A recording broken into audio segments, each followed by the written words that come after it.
o Senhor cresça, que eu suma, que o Senhor apareça. Que não seja eu falando, mas o teu Espírito Santo. Espírito Santo de Deus. Prega o que eu não sei pregar. Louva o que eu não sei louvar. Fala o que eu não sei falar. Porque aqui não estão as minhas palavras.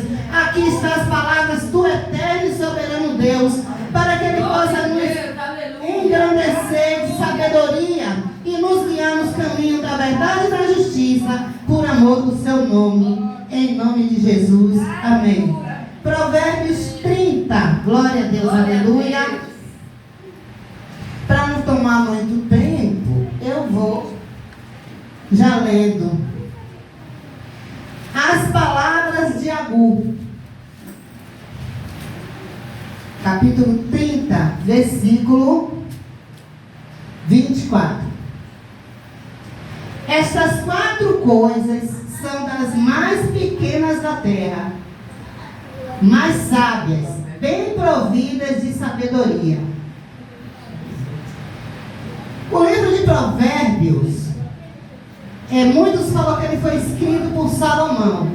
Mas quando paramos em Provérbios 30, nós vemos que o Provérbios 30, ele fala sobre palavras de Agur, e não de Salomão. E quem foi Agur?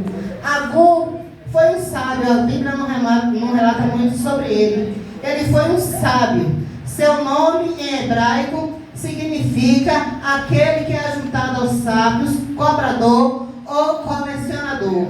Agur, dizem alguns estudiosos que Agur, ele foi um dos assessores do rei Salomão. Ele se converteu na sabedoria maior do que a dos homens, porque ele se converteu à sabedoria de Deus e não à sabedoria dos homens. Ele viveu entre os reinados do rei Salomão e do rei Ezequias, e suas palavras são descritas nos Provérbios 30. Grande é a sabedoria desse sábio, que no versículo 4, ele fala: quem subiu aos céus e desceu? Quem encerrou o vento nos seus punhos e quem amassou as águas na sua roupa? Quem estabeleceu todas as extremidades da terra? Qual é o seu nome e qual é o nome do seu filho, se é que o sabes? Essas palavras nos lembram até a grande tempestade, que quando Jesus estava no barco, ele disse: cessa-te vento e acalma-te tempestade. Parece que ele já estava sabendo sobre Deus e o Filho de Deus. Ele já sabia sobre Deus, mas parece que ele já estava sabendo que ele tinha um filho, o Messias, que desceria e que subiria. E no versículo 5, ele fala: toda a palavra de Deus é pura, escudo é para os que confiam nela. Quando a gente se agarra a essa palavra, a gente vê que a palavra do Senhor não é só uma arma de defesa. Como um escudo, ela também é uma arma de defesa. Não é só uma arma de ataque, como também uma arma de defesa. A palavra do Eterno, palavra que é viva, palavra que é pura, que é fiel e digna de toda aceitação. Mas me parece que esse sábio, conjecturando, eu imagino que ele esteja sentado numa pedra, meditando e conversando com Deus. E então ele chega no versículo 24 e ele fala dessas 4 coisas. Ele refletia sobre as coisas grandes e sobre as coisas pequenas da terra. Mas ele usa de 4 coisas pequenas para nos dar grandes lições. E ele diz que as 4 coisas são as mais pequenas. E uma que ele cita no versículo 25 são as formigas. Porque ele fala assim: as formigas são um povo impotente, todavia no verão ela prepara a sua comida. As formigas são um povo tão impotente, ela não tem força, não tem vigor, não tem aquela potência de virilidade para trabalhar. Então ele destaca aqui, ele fala sobre tempo, sobre trabalho, sobre provisão e sobre necessidade. E ele destaca justamente a formiga e o verão, quando ele podia destacar o inverno, onde as formigas estariam tudo recolhidas no formigueiro descansando, ou então a primavera, onde elas estariam no jardim sentindo o aroma de lindas flores, ou no outono, que elas poderiam estar debaixo de árvores se alimentando dos frutos. Mas ele destaca justamente o verão. O verão, uma estação quente, que para nós humanos deixa a gente nervoso, deixa a gente fadigado, deixa a gente calor, a gente vive procurando onde se refrescar porque o calor é imenso. Mas note que mesmo no verão, as formigas não param, ela continua trabalhando. Mesmo em meio ao sol quente, fadigada, com todas as dificuldades que encontra pelo caminho, elas continuam trabalhando. E essas formigas, elas não dão grandes lições. Que muitas vezes estamos sim, muitos cansados, fadigados, estamos irritados, angustiados. E mesmo com todos os problemas, nós temos que trabalhar para o reino de Deus, rumo ao Sião, a cidade celestial. O cansaço não é inevitável. E o profeta Isaías, ele já falou, no seu capítulo 40, o profeta Isaías diz: não sabes e não entendes que o eterno Deus, o Criador dos confins da terra, nem se cansa nem se fadiga, e que é insondável o seu entendimento. Ele dá força ao vigor e levanta o que não, ele dá força ao cansado e levanta o que não tem nenhum vigor. Os jovens cansarão e se fatigarão, os mortos certamente cairão, mas os que esperam no Senhor renovarão as suas forças, voarão com asas como o que de águia, correrão e não se cansarão, caminharão e não se fatigarão.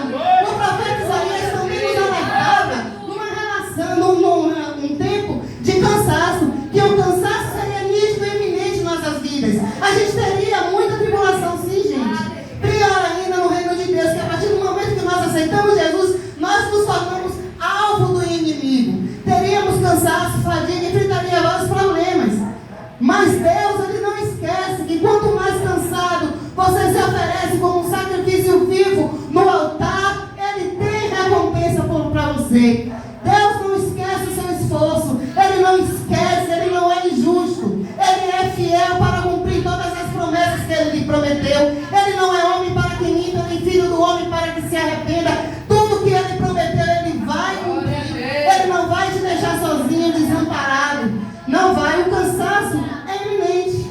Claro e evidente que teríamos muito cansaço. O tempo da adversidade vem. Vem para mim, vem para você. Mas as formigas, por certo, elas trabalharam, mas elas estavam seguras. Elas estavam certas de que quando chegaria o tempo ruim, o tempo da adversidade, o tempo da necessidade, elas teriam o seu sustento garantido, porque elas trabalharam no verão, para no tempo da necessidade ela ter como se precaver, para como se prevenir. Vocês verem que no momento que elas estão lá dentro do formigueiro delas, o que acontece? Elas entram uma formiga, mas quando elas saem, sai uma tanajura com asas para levantar grandes voos. Assim somos nós, quando estamos nos pés do Senhor. Ele nos renova, Ele nos dá força, porque há um renovo a cada dia, há uma misericórdia a cada manhã. Deus não esquece os seus, Ele sempre está nos renovando a cada dia. À noite nós dormimos, mas quando amanhecemos, estamos renovados. Muitas vezes nós dormimos e dizendo: amanhã eu não faço nada, amanhã eu não vou trabalhar, amanhã eu vou passar o dia inteiro dormindo. Mas quando acordamos, nós temos força, temos vigor, porque o Senhor nos sustentou, Ele nos deu um renovo. O tempo da necessidade chega para cada um. O tempo da enfermidade chega para cada um. O tempo ruim chega para cada um. Chega para mim e chega para você. Muitos vão te olhar e vão te dizer: está velho, está velha, está cansado, está cansada, não aguenta. Muitos vão olhar e vão dizer: ele já não aguenta mais, ela já não aguenta mais. Está velho, está cansada, está enfermo, está fadigada. Mas o Senhor me enviou aqui esta noite para te dizer que há esperança para a árvore que for cortada. Ainda que cesse os seus braços, se renovará. Ao cheiro das águas, se renovará. Ainda que corte os seus galhos e pereça na terra a sua raiz, e o seu tronco morra no pó. Ao cheiro das águas, renovará e dará ramos como uma planta. Muitos vão olhar para você e vai dizer: ele já está cansado, mas você tem raiz, está fadigado, mas você tem raiz, você está lutando, mas você tem raiz, você está exausto, mas você tem raiz. A sua raiz não está firmada na areia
sábio. Esse sábio Agur, ele sabia bem do que ele estava falando. Porque um povo débil, um povo fraco, um povo sem estrutura física e fraco, qualquer coisa, ele perderia sua vida. Mas ele fala que escolhe fazer suas casas nas rochas. Ele aqui está falando de dois engenheiros. O sábio e o insensato.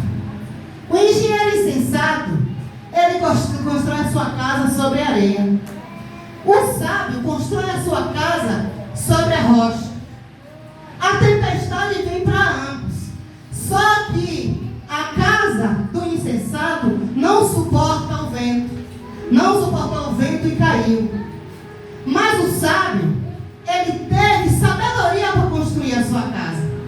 Ele construiu a sua casa sobre a rocha.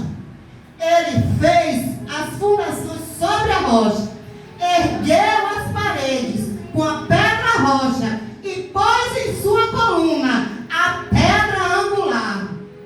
Essa pedra angular é Jesus. E a pergunta que não quer calar hoje: onde você está edificando a sua vida? Onde você está edificando o seu chamado? Onde você está edificando o seu ministério? Onde você está edificando a sua família? Onde você está edificando o seu trabalho, os seus estudos? Está sobre a rocha ou está sobre a areia? Porque aquele que construiu sobre a rocha, o insensato, não sabe construir. E quando uma construção está mal feita, põe toda uma casa em risco, põe toda uma família em risco, põe um ministério, põe um chamado em risco. Mas quando se está firmado na rocha, pode vir vento, pode vir tempestade, pode vir falsidade, pode vir Judas, pode vir levante, pode vir afronta, venha o que vier, você está firmado na rocha, e essa rocha é Cristo. O vento pode balançar para lá e para cá, mas se ele está no barco, você não vai afundar, porque o grande general é Cristo, e quando Cristo está na batalha, não existe soldado ferido. Glória a Deus, aleluia. Aleluia, Deus. Versículo 27. Ele fala sobre os gafanhotos. Gafanhotos não têm rei, e contudo, todos saem e em bandos se repartem. Os gafanhotos, eles não têm rei, não têm governante, não tem quem os domine. Mas quando eles saem, eles não saem sozinhos, eles saem em bando. Eles têm unidade. Sozinha, eu posso até chegar mais rápido. Mas com alguém do meu lado, eu posso chegar fortalecida. A depender de quem esteja do meu lado. Porque muitas vezes você está com alguém do seu lado, que ao invés de te levar para frente, te puxa para trás. Muitas vezes você está com alguém do seu lado, que ao invés de te levar para a presença, te puxa para a ausência. Em vez de segurar sua mão para caminhar rumo à cidade celestial, rumo à direção, rumo a Cristo, sem olhar para a direita nem olhar para a esquerda, te leva para poder você cair na tentação, cair em contradição, cair em tribulação pelo acontecimento que te leva a fazer. Muitas vezes você está no caminho, mas quem está do seu lado está querendo te tirar do caminho, está querendo te desviar do caminho.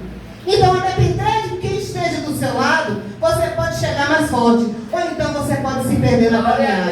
Mas quando você encontra a pessoa certa para caminhar do seu lado, essa pessoa não vai te deixar cair, ela não vai te deixar sucumbir, ela vai segurar pela sua mão e ela vai caminhar contigo, ela vai junto contigo e chegará a alcançar a vitória. Mesmo os gafanhotos não tendo rei, não tendo governante, não tendo comandante, eles andam em bando, em unidade. Existe unidade. Mas e por que, gente, a igreja é diferente?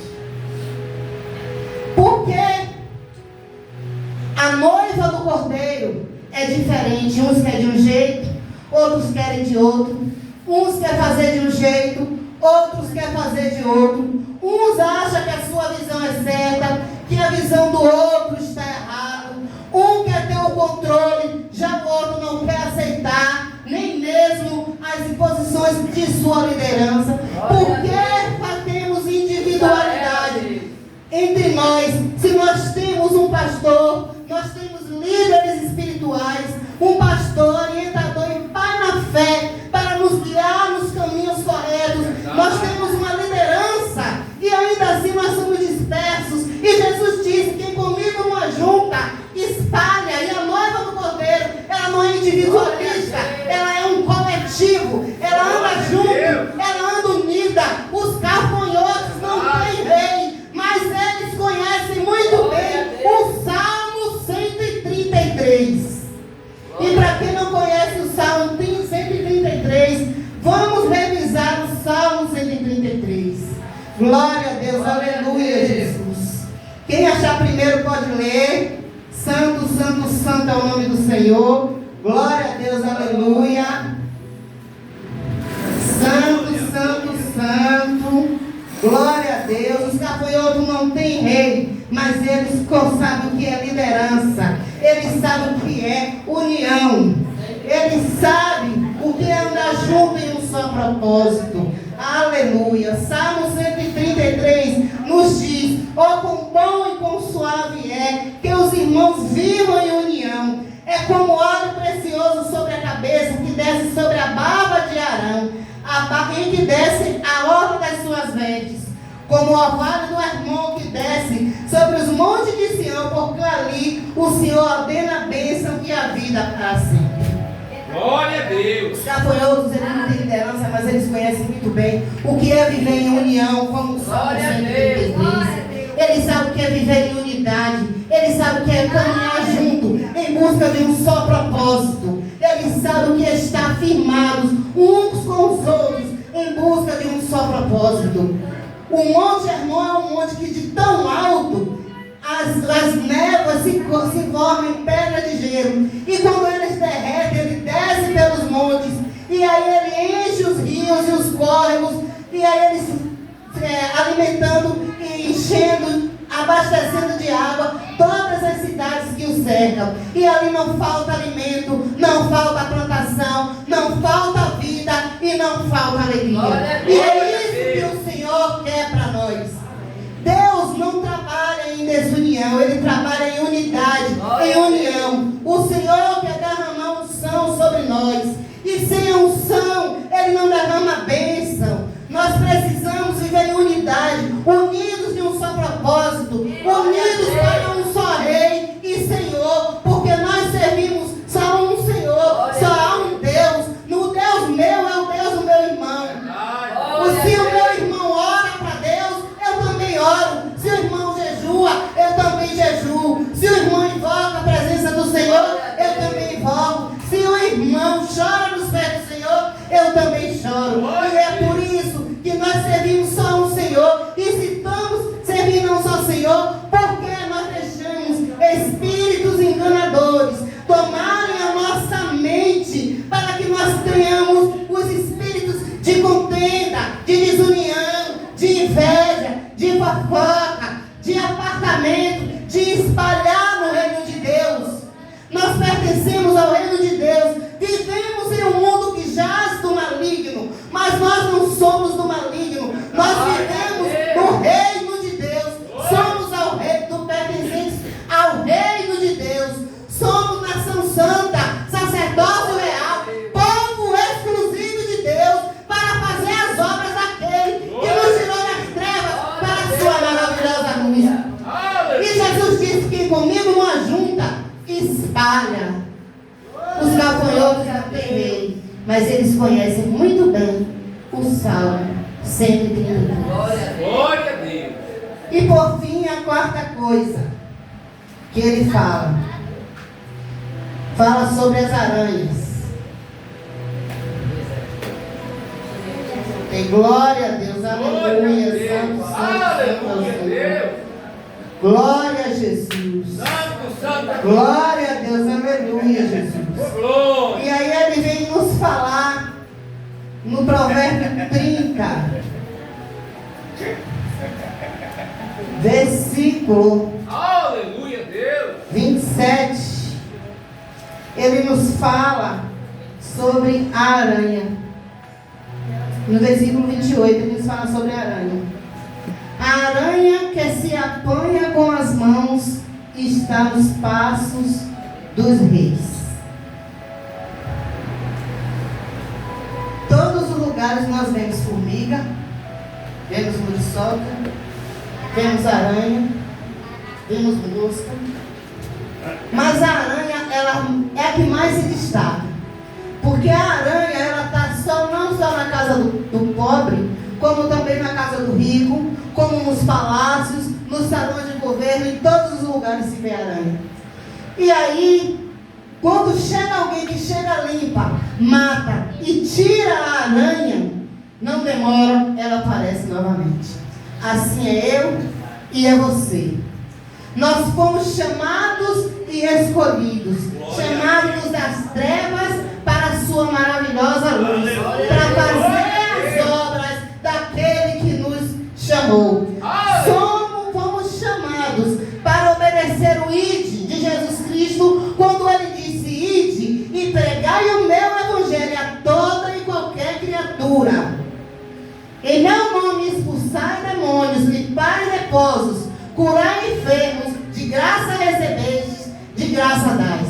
Nós temos sobre nós um chamado, temos sobre nós uma liderança e temos sobre nós o domínio que somos de nosso Senhor Jesus Cristo.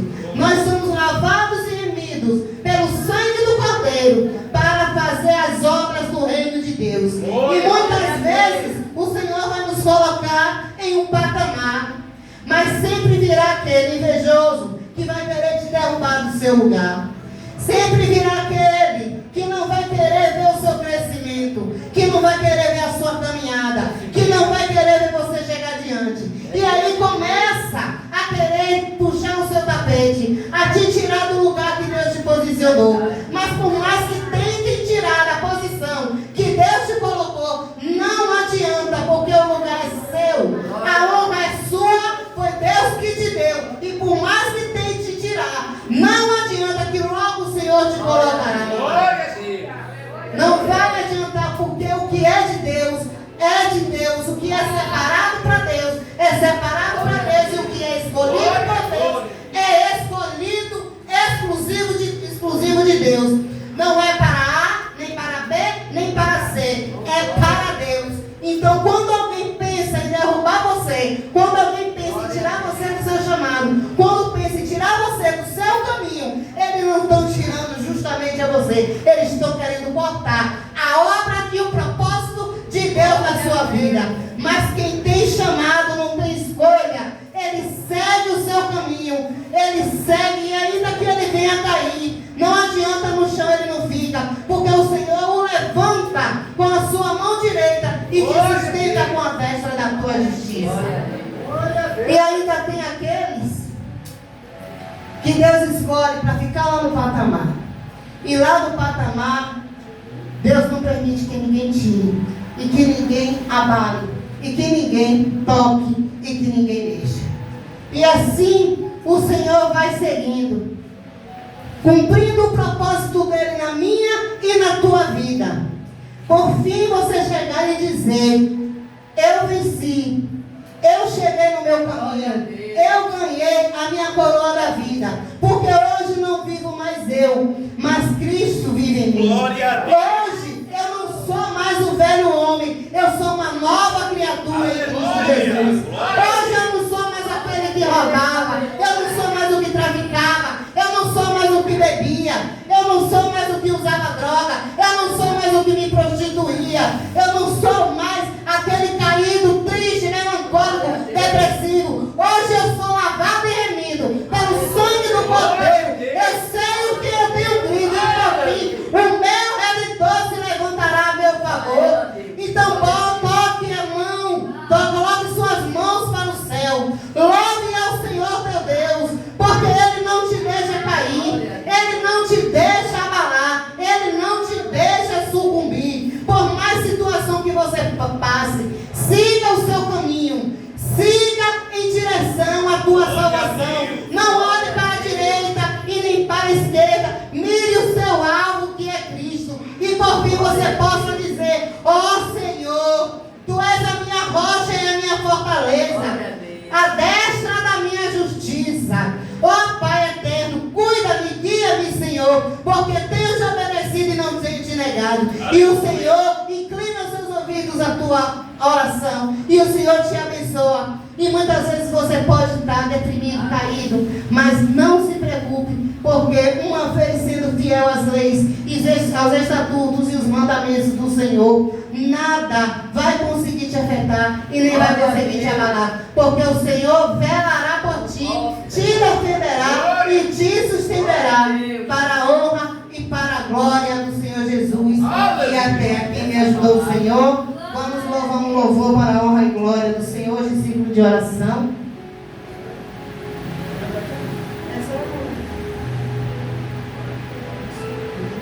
Glória a Deus. Glória a Deus. Aleluia, Deus. Aleluia, glória a Deus. Santo, Louvado santo, seja o Senhor. Senhor, meu Pai. Glória a Deus, Deus poderoso.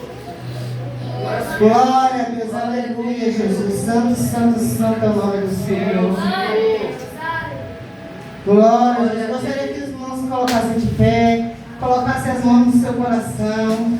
Vamos orar ao Senhor, louvar o Senhor nosso Aleluia. Deus, com grande honra e grande glória, porque dele, por ele, para ele são todas as coisas. Glória a Deus, glória a Jesus. Santo, santo, santo é o Senhor. Gostaria que vocês meditassem bastante, levassem o pensamento de vocês a quem você quer que receba o que o louvor está dizendo em nome de Jesus. Glória a Deus. Glória a Deus, aleluia. Tu és o Senhor que cura, és o Senhor que nos cura, és o Senhor Glória a Deus.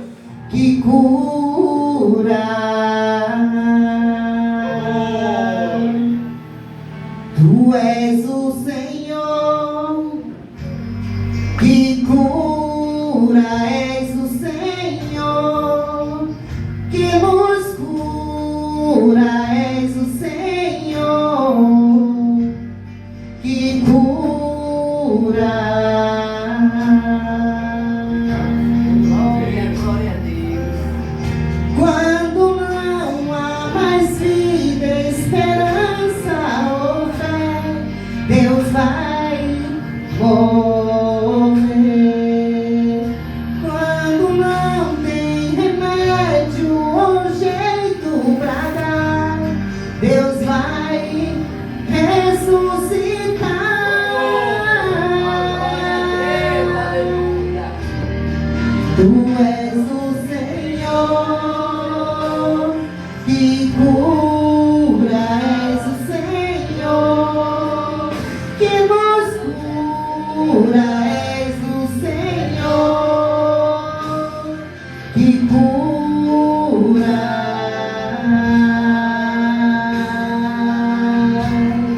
Tu és o Senhor que cura, és o Senhor que nos cura, és o Senhor que cura.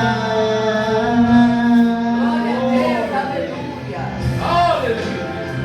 Quando não há mais vida, esperança ou fé, Deus vai mover. Quando não tem remédio ou jeito pra dar, Deus vai ressuscitar. És o Senhor que cura, és o Senhor que nos cura, és o Senhor que cura. Glória a Deus. Tu és o Senhor que cura, és o Senhor que nos cura,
unidade